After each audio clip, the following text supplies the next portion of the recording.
Phoenix Mercury head coach Nate Tibbetts. He just exposed the fact that he played a part of the DeWanna Bonner plan to scam the What if the biggest story in basketball, Caitlin Clark's rookie season, was sabotaged from the inside before it even truly began? It sounds like a wild conspiracy theory, but the Phoenix Mercury's own head coach, Nate Tibbetts, just seemingly admitted that his team may have masterminded a league-shattering scam. This wasn't just a simple trade, it was an operation designed to use and discard the Indiana Fever, all to achieve a goal they couldn't accomplish legally. The evidence is mounting that this was a premeditated plot, and Caitlin Clark was caught right in the middle of it. She had no intentions on playing out her full contract with the Indiana Fever. This was a heist. This was a robbery. This was a flat-out scam from the entire scheme revolved around one player, DeWanna Bonner.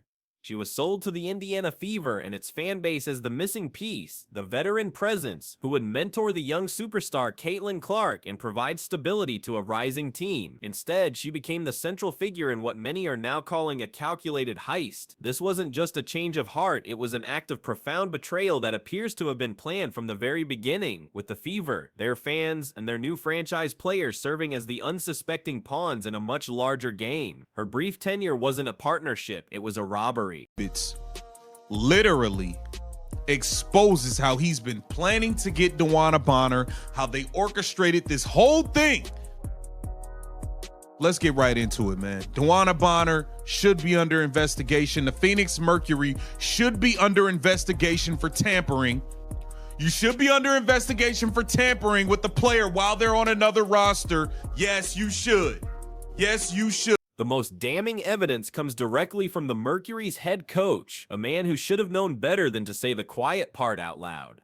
In a moment of unbelievable honesty, or perhaps arrogance, Nate Tibbetts publicly exposed how he had been pursuing DeWanna Bonner for years. He admitted that this wasn't a sudden opportunity, it was the final step in a long-term plan to get her to Phoenix. This statement has been rightfully called a smoking gun, a clear, undeniable confession to tampering with a player who was under contract with another team. For many, this admission ended all debate. Oh, the reality was she got there, she couldn't play, she didn't play well, she couldn't compete, she lost her starting job to Lexi Hull, so she threw a hissy fit and forced her way out.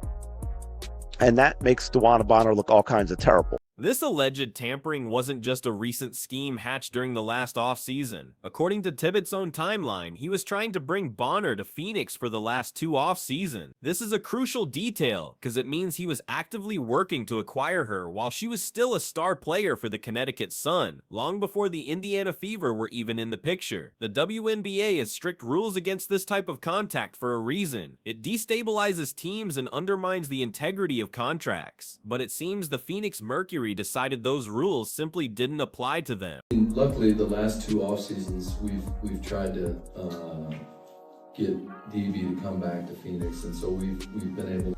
Okay, the last 2 off seasons. So before we even get to this off season where she signed with the Indiana Fever, she was with the Connecticut Sun. She was with the Connecticut Sun. You're tampering, trying to get her to go to Phoenix. The motive, as is so often the case, appears to be cold, hard cash. The Phoenix Mercury simply didn't have the salary cap space to offer Bonner the max contract she rightfully commanded as one of the league's top scorers. So, the theory goes, she executed a brilliant and ruthless financial maneuver. She signed with the one team that had both the need and the money, the Indiana Fever, with absolutely no intention of honoring her contract. She secured the massive payday, and once the money was guaranteed, she executed the second phase of the plan, force her way to Phoenix for a salary they could actually afford. It was a financial masterstroke built on pure deception. To build a relationship a little bit. Unfortunately, she didn't pick us twice. Third time is a charm. I think AT helped in that a little bit. So yeah. So she didn't pick us twice. She was with the Fever. Y'all knew she wanted a max. Y'all knew y'all didn't have the money to give her. You said that earlier in the season. We didn't have the money to pay her. So she went and signed a max with the Fever for a certain amount of time so she could get that money, and then she could quit, continue to get paid, and then go join you for the salary you guys could have. This wasn't just a business transaction, it was a deep and personal betrayal of a fan base that had welcomed her with open arms. Indiana fans, energized by the arrival of Caitlin Clark, saw Bonner as the final piece of the puzzle. They bought her jersey, they chanted her name, and they celebrated her milestones as if she were one of their own. They invested their hope and their money in her, believing she was committed to their team's future. For her to turn around and treat the franchise like a temporary ATM before running to her real destination was a profound sign of disrespect. She didn't just break a contract, she broke the trust of an entire city. Wanting her to end her run, however, it's going to end, right? I mean, what a story for her to come back after playing here for 10 years. And you never know for sure how it's going to work, right? But we knew that we needed to add another veteran to our group for these situations. Wait a second, I just realized you did say Alyssa Thomas played a part. But Bonner wasn't working alone. The plot deepens to a shocking degree when you realize her partner, superstar Alyssa Thomas, was already a cornerstone of the Phoenix Mercury. This wasn't just a player looking for a new team. It was a coordinated family effort. The plan wasn't just about one contract. It was about two of the league's biggest names allegedly orchestrating a move that would benefit them personally at the direct expense of another franchise's stability and future. It transforms a simple trade demand into something that feels much more like a conspiracy, hatched by two people with immense power in the league. She literally refused to be traded to any other team besides, or at first it was, oh, I'll go to Atlanta or Phoenix. Then it became only Phoenix. While she's actively on the Indiana Fever roster. That is tampering. Point blank, period. Y'all had this thing orchestrated and set up, and you just admitted to trying to get this thing in order for the last 2 seasons. She was under contract with the Connecticut Sun, and that probably plays a big part in why Alyssa Thomas ran to Phoenix. Once Bonner decided it was time to pull the trigger on her exit plan, she gave the Indiana Fever no options. She reportedly made it clear that she would not be traded to any other team. It was Phoenix or nothing.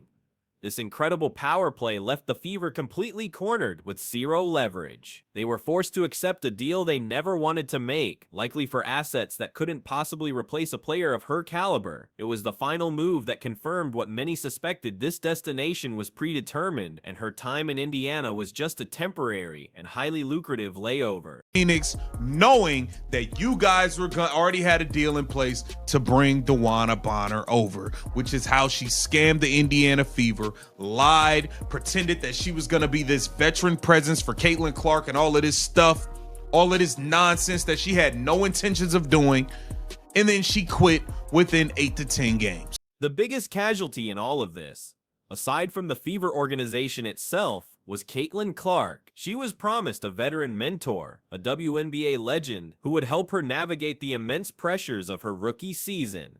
DeWanna Bonner was supposed to be that guide. Instead, just a handful of games into the season, that veteran presence vanished, leaving a leadership vacuum on a young team. Clark was robbed of that support system, and the instability created by Bonner's abrupt departure only added more weight to her already burdened shoulders. The promise made to her was broken before it ever had a chance to be fulfilled. We would not be sitting here for a lot of reasons without her. Game 4 in Minnesota, hitting those 3 big threes. She couldn't hit a shot the first 3 games, and the bright lights don't scare her, and we're very lucky to have her. Yeah, now y'all, yeah. Y'all definitely orchestrated this thing. This is 100% orchestrated and set up. It's not, it's obvious. Like y'all not even hiding it anymore. It's obvious this was the plan from the get-go.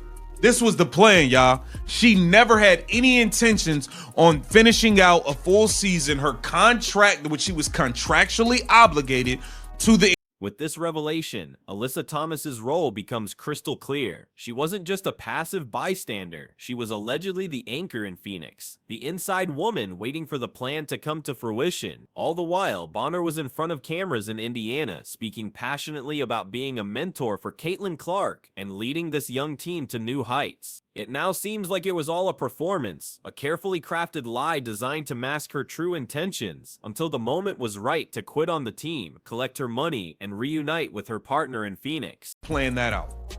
None at all. Straight up played in our face, disrespected the fans. You walked in, you said, oh my gosh, I've never seen a banner up like that of me. Then after the first game, it's, oh, I've never seen this many fans. This is amazing. Now, it seems the Phoenix Mercury aren't even trying to hide what they did. Tibbetts' shocking admission that he'd been working on this for years has blown the lid off the entire operation. There was no attempt to be coy or to downplay it. It was a statement delivered with a level of boldness that is rarely seen in professional sports, almost as if they believe they are so powerful that they can get away with it. The plan is no longer a secret. It's a publicly acknowledged strategy that has left the rest of the league, and especially the fans in Indiana, completely stunned and outraged. You act like the fans didn't appreciate you and this and that. What do you mean? We celebrated you breaking the record for all-time scoring and getting on the list, whatever the record was. Caitlin Clark subbed back in the game to help you get it because you couldn't throw a rock in the ocean, DeWanna Bonner. She had to sub back in to help you out. You scored it. We all celebrated you. All of this stuff just for you to already have a plan to. But was Nate Tibbetts' admission a calculated display of arrogance or simply a massive unforced error from a rookie head coach?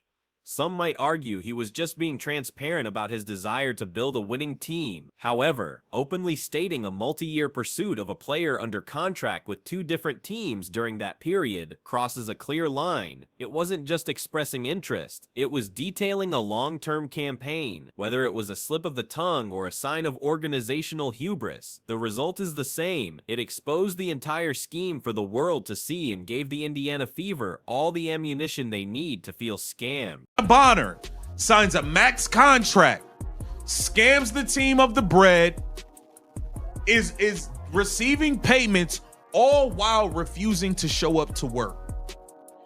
All while refusing to show up. Nobody did anything to her. Now she's trying to play victim, all of this stuff. No one did anything to DeWanna Bonner. She didn't even have the decency to tell her teammates that she wasn't going to return to the team. What makes the betrayal so much worse were Bonner's own words, which now ring hollow and manipulative. When she first arrived in Indiana, she gushed about the fans, saying, "Oh my gosh, I've never seen a banner up like that of me." After her first game, she marveled at the record-breaking crowds, calling it amazing and beautiful. The fans celebrated her, and her teammates, including Caitlin Clark, even subbed back into a game to help her break a scoring record when she couldn't buy a basket. They embraced her completely, never for a second knowing she already had one foot out the door. Such bad behavior and negligence and petty stuff should not be rewarded. And this is sad that Nate Tibbetts is admitting to tampering, and this thing was orchestrated. In the wake of the controversy, a new narrative has reportedly begun to surface, one where DeWanna Bonner is not the architect of a scheme, but somehow a victim. This attempt to reframe the story is for many the most insulting part of the entire affair. After taking a max contract, playing a handful of games, and ghosting her team to force a trade to her preferred destination, trying to play the victim is a baffling move. No one did anything to her in Indiana except welcome her, pay her, and cheer for her. This narrative shift is seen by fans as a desperate attempt to justify an indefensible act of bad faith. The fallout from this alleged scam was immediate, chaotic, and brutal. DeWanna Bonner signed a max contract, started receiving massive payments from the Indiana Fever, and then simply refused to show up to work. Reports suggest she didn't even have the decency to tell her teammates she wasn't coming back. She just ghosted them, leaving them to find out through rumors and official channels. This wasn't just unprofessional, it was a slap in the face to the players who had trusted her as a leader. Such negligence and petty behavior should never be rewarded in a professional league. Amidst all the outrage from fans and analysts, there has been one voice that remains conspicuously quiet: the WNBA league office. Tampering rules were written for this exact scenario, to prevent powerful teams from poaching players and destabilizing other franchises. Yet despite a head coach openly admitting to a multi-year pursuit of a contracted player, there has been no public investigation and no apparent consequences. This deafening silence sends a dangerous message that the rules are merely suggestions and that teams with enough power and audacity can do whatever they want to. Smaller market. This entire situation leaves a dark and ominous cloud over the league. When a coach can openly discuss what sounds like a multi-year tampering plot without immediate repercussions, it raises serious questions about fairness and competitive balance. The Indiana Fever and Caitlin Clark were the victims this time. But if this kind of orchestrated plan is allowed to stand, who will be next? Does this set a new precedent where contracts are meaningless and any small market team that develops a star is at risk of having them poached through a backroom deal? The integrity of the league may depend on the answer.